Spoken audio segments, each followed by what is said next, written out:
Hello viewers. Firstly, during this pandemic time, I hope that you and your family is safe. My name is Vikas Agarwal. I am the founder of AIF and PMS Experts India. It is our endeavor to introduce you to high quality portfolio managers and tell you more about the investment philosophy these portfolio manager follows. And at AIF and PMS Experts, we follow a three eyes framework. Let me just take a minute quickly to tell you a little bit about three eyes framework. It's basically a manager centric approach wherein we spend about 60 to 70% of our time to identify the portfolio managers, their qualities, their investment philosophies, and we also examine their quality of the portfolio. So the first eye is essentially your investment style. So we try and understand what style the portfolio manager is following. Number two, we also look at and examine the quality of the portfolio. And number three, which we examine very, very carefully, is the consistency in terms of performance. So as part of our due diligence, we speak to the portfolio manager. We try and understand what kind of investment philosophy is followed by them.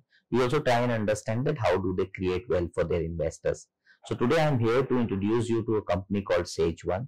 Well, I'm sure some of you might be aware about them. So Sage One brings about 11 years of track record on the table for its investors. The company is founded by Mr. Samit Vartak.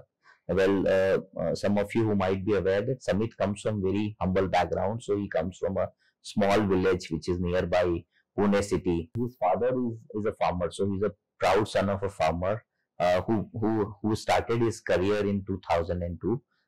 He was in the US. He went there to study in US, returned back in 2006, started developing and sharpening his skill sets in terms of managing public money. And 2009 was the time when Sage One Samit has started this portfolio management services business in India, started managing public money for the first time, and they bring about 11 years of track record. Most of the people may not be aware that Samit and his portfolio has outperformed almost all the portfolio managers in last 11 years and deliver about 35% CAGR returns. That's a huge number. So I'm sure all of you are curious to know that how did he manage to deliver. Therefore, today I'm here to speak to Mr. Samit today.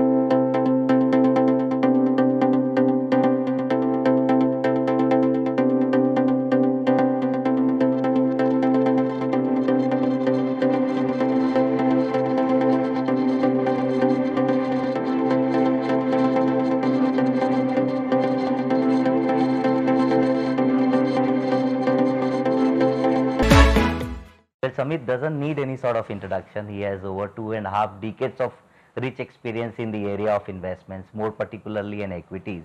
And he is also part of the CFA Society in India. So, thank you, Samit, for taking the time out and joining with us today. So, basically, the format of the show is very simple, Samit. We'll try and know more about you as a portfolio manager. And then we also try and understand more about the investment philosophy that you follow in your organization as Chief Investment Officer. And we'll also try and understand more about how do you manage the funds. So let me begin by asking you first question. So you are a son of a farmer. You come from very small city which is near Pune, which is Satara, Palgania, which is about hardly 100 kilometers from Pune. So just wanted to know for our viewers, if you could share your journey, where you come from and how did you enter into this industry? Yes, so I'm from a small village called Mahim, which is close to Palghar station, which is actually on the way from Bombay to Ahmedabad. Okay. So I grew up there until 10th standard. My father is still a farmer; they live there. Okay. And so I grew up in the small village, studied in the local school, and then after 10th standard, I came to Mumbai basically to study. Okay. So I studied in Parley College at that time, and then I did engineering from SPC. Okay. So that's my background, and basically came up from there. Mm-hmm. So just so this indicates that there is a will, there is a way. So just wanted to know more about how did you get into equity markets, this Indian capital markets, and where did your passion begin?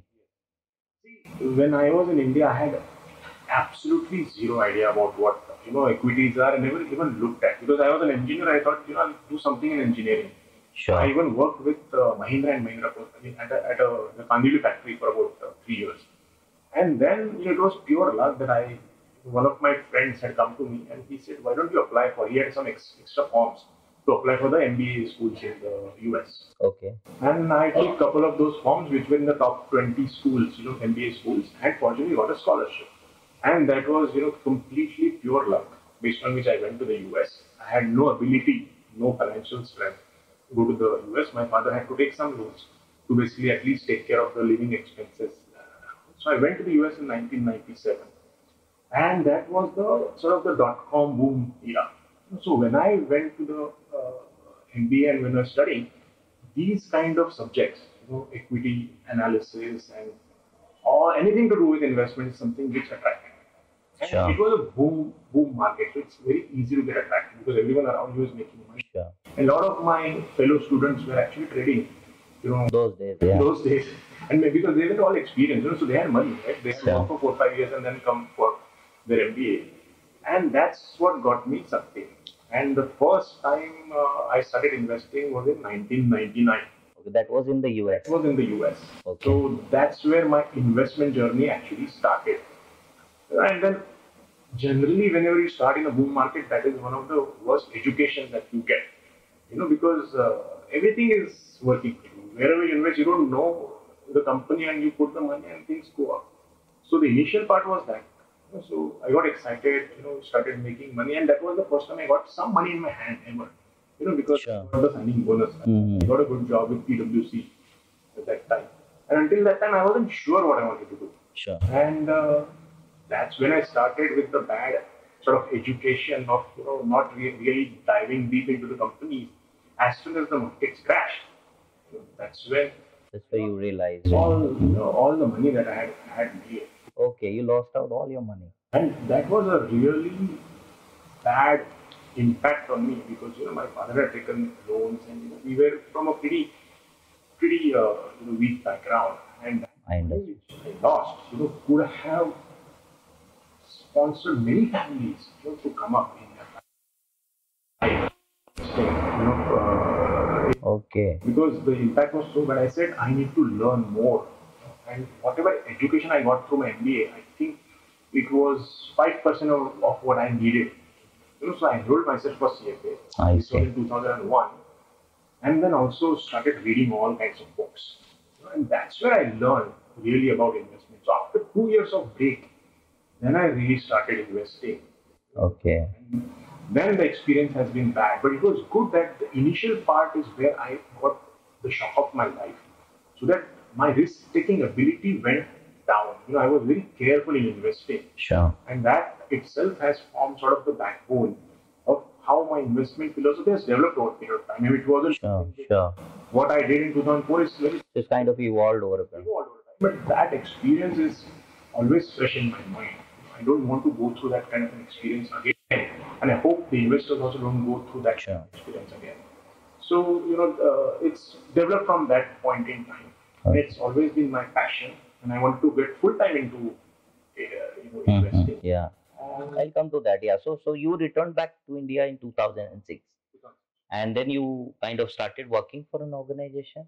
Yeah, so see, until that point, I had never really full time worked into the investment side. So I came into India with Ernst and Young as an associate director of valuations because I thought valuation was one of the key components of investment. Sure.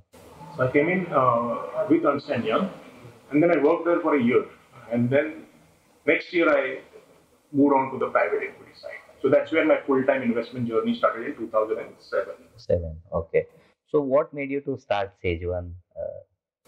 See, I mean, that was the goal behind coming back to India. I always wanted to come back to India because never wanted to settle in the US. Sure. And I thought, you need to experience even the Indian markets before you start managing someone else's money. So good thing was when I came into India, it was again the boom time, right? But because of my shock, the previous shock that I had taken in the previous bull market, I was sort of prepared for this one. So fortunately, I lost very little money during this time because I had seen how quickly you can lose money. So the kind of companies I invested in, at least protected me from big capital loss. And then the markets basically crashed. So private equity, didn't make sense because no promoter wanted to select cheap valuations which are available in the listed market. So then Okay. I moved completely, into the listed market, changed our focus. And then from 2009 to 2012, visited as many companies as possible. Met at least 500 different promoters over those 3 years. Sure. Because for me also India was new, Mm-hmm. especially from equity market point of view. So I needed to know what are the risks specifically to the Indian market. I spent that time. And by 2012, by that time I had started informally advising few of the family, friends, some promoters who had come in touch with me. Sure. And then I got enough confidence that now I can start. And that's where I started 2012 under Sage One. So what is the full form of Sage One? Why did you name this company as Sage One? So see, I have always been sort of into, you know, Vedanta and Advaita Vedanta philosophy, and I have always been spiritual. So that with that background, I thought that any advice, that you give to an because it's an advisory business, right? You are basically managing people's money. And the advice has to be sage like. It should not come from your selfishness of trying to make money. So it was more of that thought process and my spiritual background that I thought, sage is a good representation of that. And one was added because it's one of my lucky numbers, so Sure. we added that because sage wasn't available. Yeah, yeah. So we added Okay, sage okay, one sure. as the name. So that's Yeah. sort of the background. So most of the people are not familiar with the fact that, if you look at Samit has over 11 years of track record, and perhaps he would have outperformed almost all the portfolio managers in India. Managed to deliver these sort of extraordinary, I would say, 35% CAGR returns for 11 long years. Sure. See, again, I started with the philosophy. Whoever my first client was one of the promoters that we had invested through private equity. He became my first client. So what I told them was, I will do exactly the same thing that I do for myself. So I will invest with you.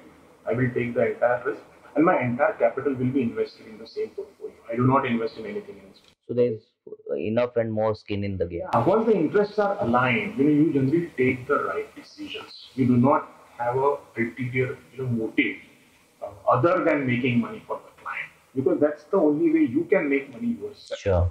Right? So I think that becomes the sort of the backbone behind having at least the interests aligned.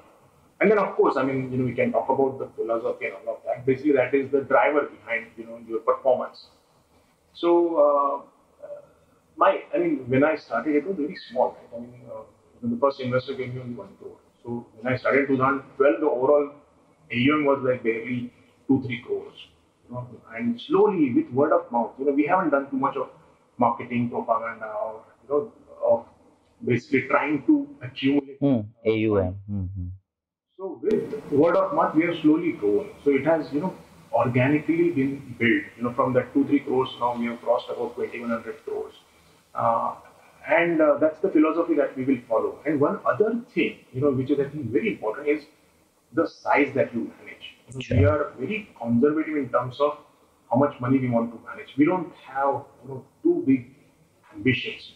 That's where you would have known that we just stopped taking money in our small cap. Yeah, yeah. Because as soon as we get comfortable with the size, you have to stop. Because size is one of the biggest drag for performance. And many fund managers will not accept it, but that is one of the biggest drag. And if you don't control the size, the penalties to the investors, because as fund manager, I will obviously keep on making more and more money. You tend to have the over leverage of the operating expenses as you grow bigger. As you grow.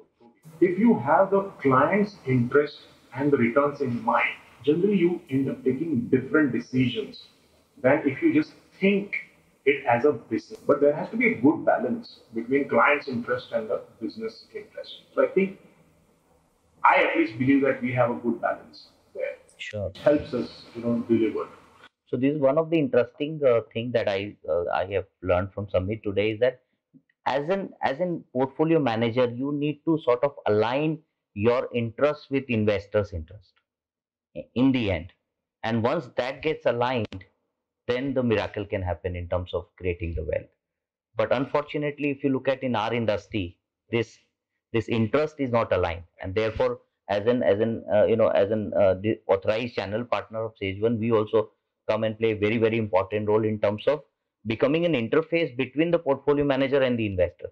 So what we strongly believe is if the portfolio delivers good returns, irrespective of the brand name, let the allocation go to the deserving portfolio manager. This is the thought process, even what we bring on the table.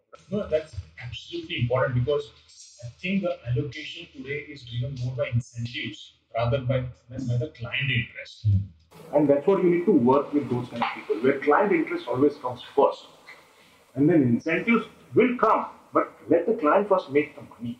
Right? It shouldn't be focusing on the incentive Sure. and client interest comes secondary. I think that priority has to be set right. I truly respect the thought process that you as an organization follow. The other thing is, Samit, so you started from scratch and you played very, very important role in terms of setting up the investment philosophy as an organization. Now, how do you want this to be carried forward as you grow, as you expand, and there are for fund managers who are joining now and assisting you in your work day to day. So, how do you want these people to carry forward the legacy that you've already created, and how do you want them to imbibe and align their thought process with the philosophy that you follow? If you could throw some more lights on that. So, I mean, yes, the culture has to be, taken forward. That is, I think, one of the core behind, how you run the business. Right. So that is important. Second is of course, your philosophy. That you only bring in people who believe in that philosophy. You can't just hire people just because he's talented, but Sure. he has a completely different philosophy. It doesn't fit. You have to work together as a team. So slowly over a period of time, I've tried to build up a team. So now we have almost a 7-member research team, Sure. and then 6-7 members more on the back end sides. So I've given each of them, whether it's the operations side, business development side, that automate as many things as possible. It has to be as much as work. If you can download from your brain to the computer, it leaves you a lot of time to think, and think about your investments. So that is what I have directed my entire team. So even from an investment perspective, now we are spending a lot of efforts on building automation of at least sourcing ideas. Because we have so much data. How do you analyze that data? Because if you try to do it manually, it's almost an impossible task. People talk of going through 10 years of balance sheet, 15 years of balance sheets. It's humanly impossible to do that for the kind of companies which are available today. So a lot of that work, has to be done by the computer. Okay? So it has to be process-driven work. So that's what we are trying to do. That as much of the work can be processized, can be automated. We are trying to do that. Sure. And then the main thinking, people spend a very little time in just thinking. People get sort of burdened so much by the day-to-day activities that they don't, focus too much of time in thinking. So that's where, the focus of the team is. And slowly, I'm trying to bring in the team members as they get more and more experience to manage, sort of co-manage the portfolios that we have. Sure. So our goal is basically not to try to raise too much money. It is that even from here on, if we are able to double these portfolios every 3 to 4 years, I mean, we have more than what we want to really Sure. manage. But this is the interesting point, Samit, that you've mentioned that you're not really chasing AUM for sure.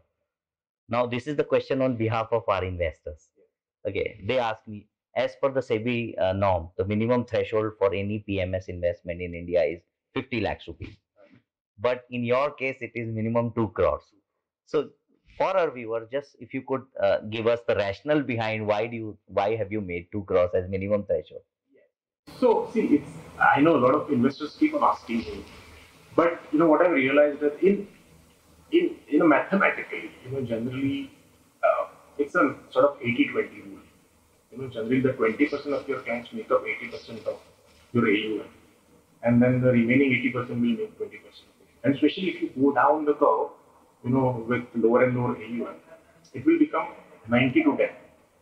So Sure. incrementally by adding lower ticket size, it doesn't add too much to the AUM. And what happens is that as you lower the ticket size, people tend to put the money blindly, just looking at okay, these guys have more than 30% kind of a figure returns, so let's just put in without really understanding the risk of the equities market. And what happens is that, however, they may think they understand the equities market, when the crash comes, the fund manager job becomes to manage the investor rather than managing the investments. And that is what something which we want to avoid. We want to have a peaceful mind. That has been the focus.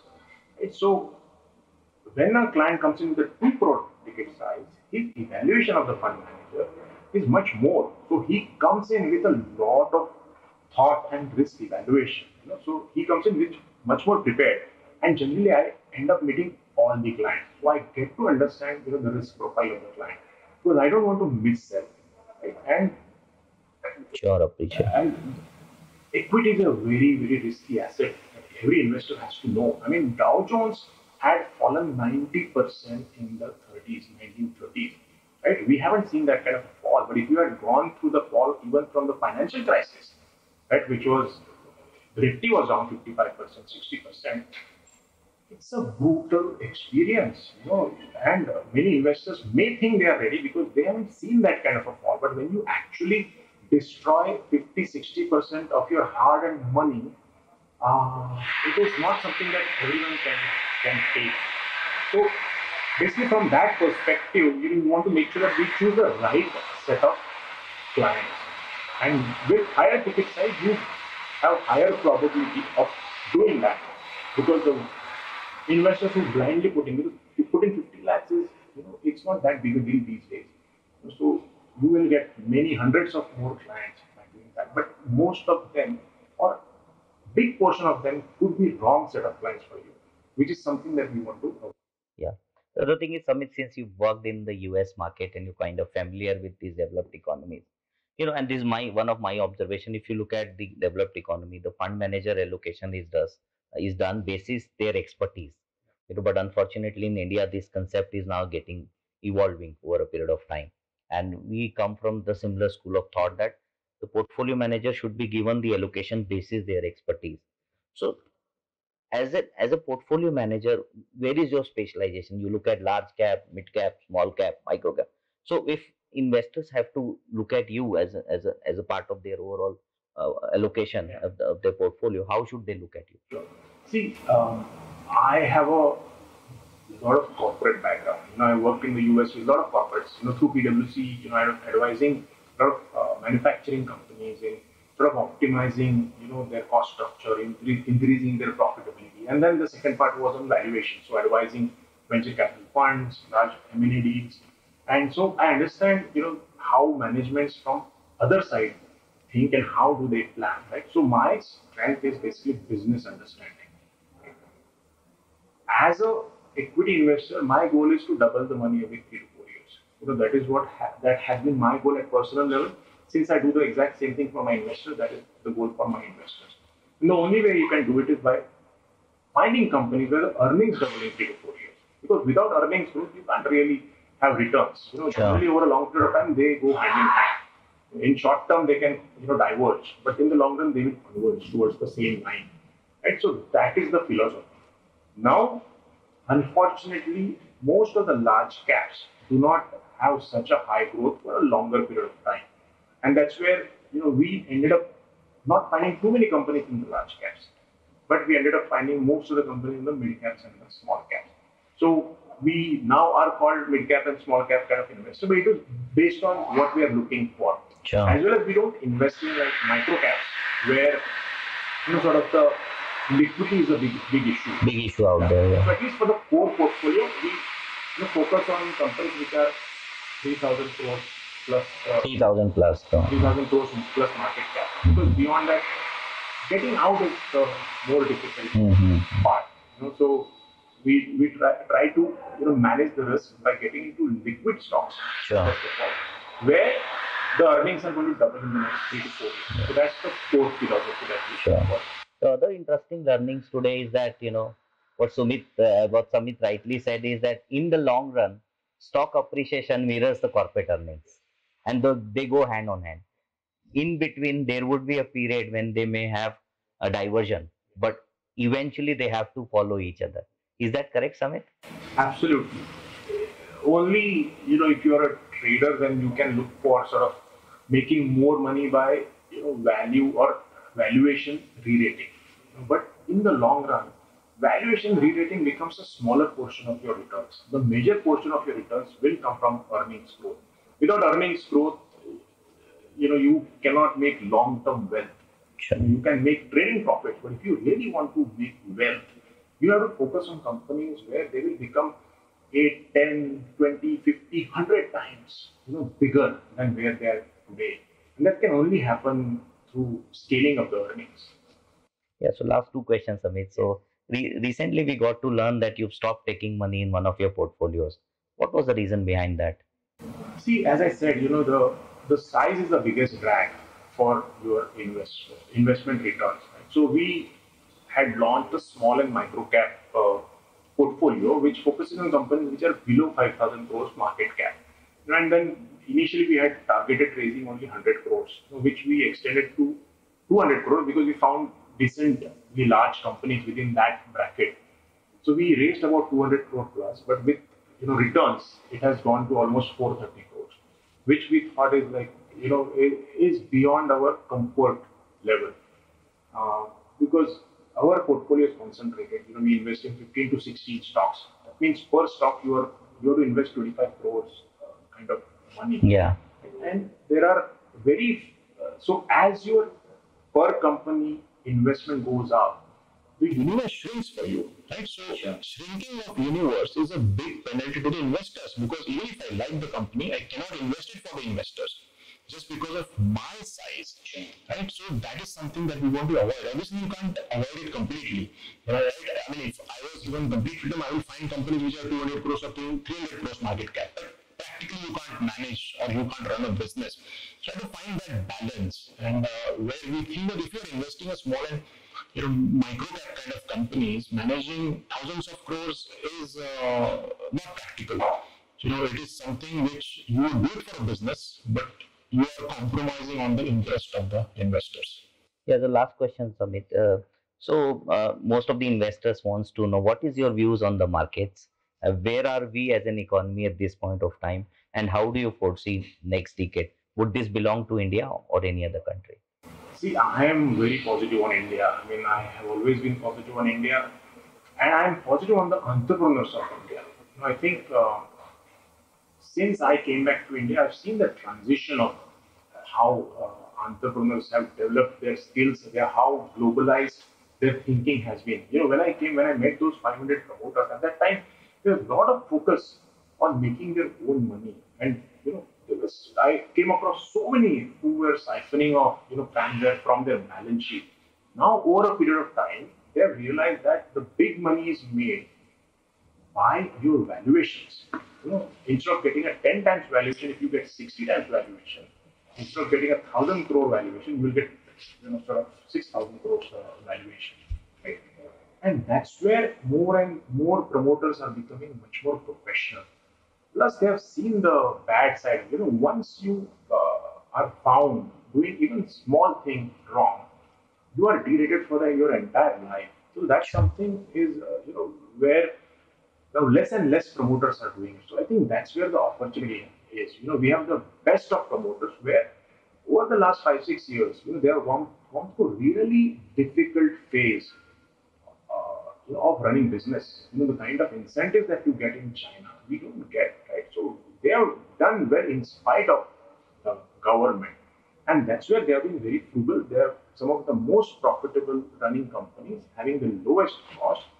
I think as an investor, if you bet on them, those kind of promoters, that's where you will make a lot of money. Your job should be to identify those promoters. Sure. What will happen to the market?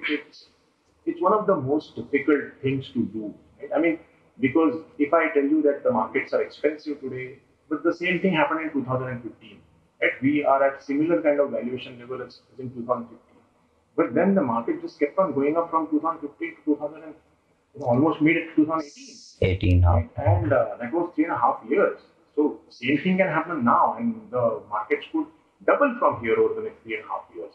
So it's much easier to track the promoters, their businesses, analyze them, and bet on them. Rather than trying to see what the macros are, where the interest rates are, and where the markets are they going to crash. That's something which generally doesn't give you any additional sort of alpha. Focusing on the business is what will deliver alpha. Sure. So instead of focusing too much on the macro, it makes sense to identify those promoters and their companies and start tracking their earnings.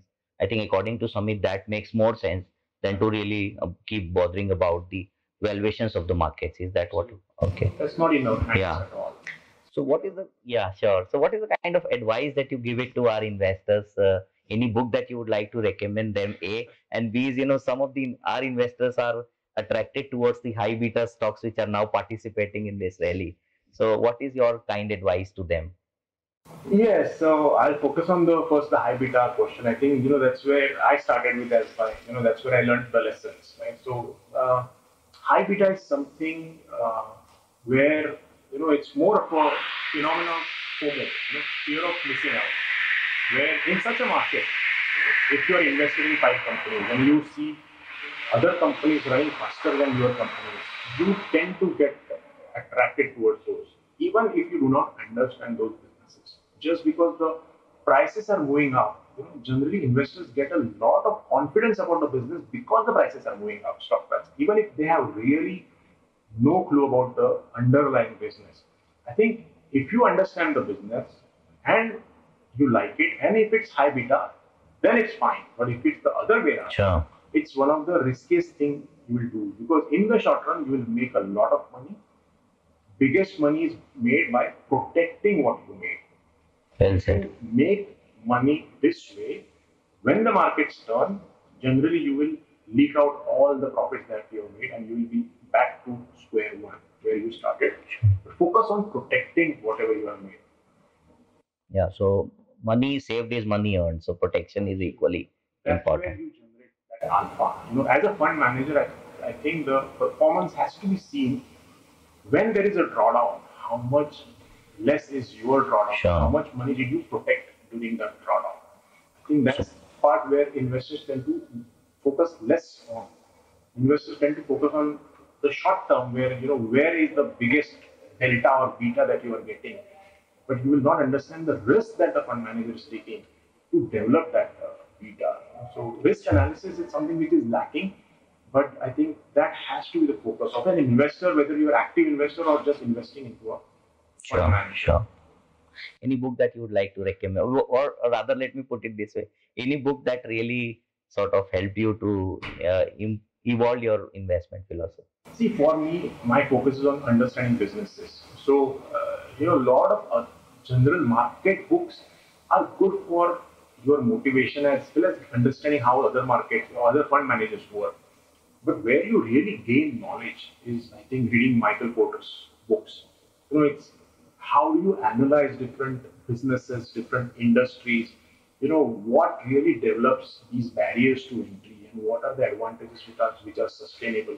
Because in today's world, there are so many disruptions which can come in. The life of the businesses are shortened quickly because there are too many competitors who are trying to grab your business, and there are disruptions which you need to be very careful about.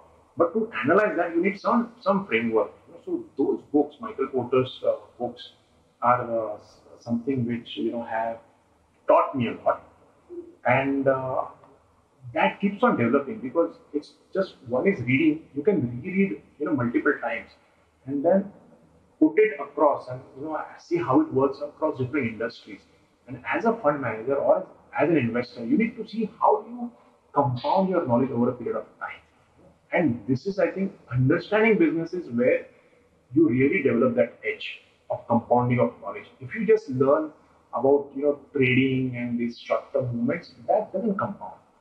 It's a knowledge which has very limited scope to grow. Sure. I would say read books which will develop your business knowledge, and that helps. All right. With this, I would like to conclude the session. Samit, thank you so much for taking the time out from your busy schedule, joining us, sharing your valuable insights with us. I hope our investor would continue to follow your investment philosophy and start looking at the suggestion that you provided them. Sure. So thank you so much once again. Thank you so much, Vikas, for coming.